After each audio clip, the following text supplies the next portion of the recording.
ওই cigarette company, আমার বন্ধু বান্ধব কত কষ্ট কইরা রাজমিস্ত্রির কাজ কইরা কামলা দিয়া 4টা টাকা উপার্জন করে দিন শেষে একটা ডার্বি সিগারেট মুখে নিয়ে টানে। আর আজকে সেই সিগারেট দাম দাও তোরা বাড়ায় দিস। 5 টাকার টাকা 6 টাকা করলি ঠিক আছে, এখন 8 টাকা। এরা এরা লেখাপড়া কইরা শিক্ষিত হইয়া একটা চাকরির ইন্টারভিউ দিয়া বাইর হয়ে আসে একটা ডার্বি সিগারেট ধরায়।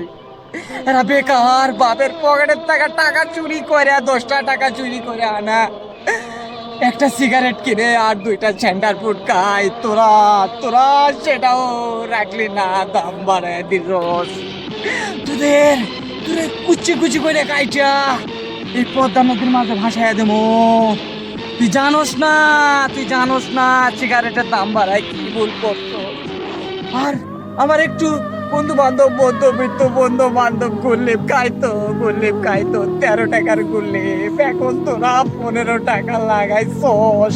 তোরা ঠিক করস নাই তোদের বিচার হবে এই পদ্মা নদীতেই তোদের বিচার করবো।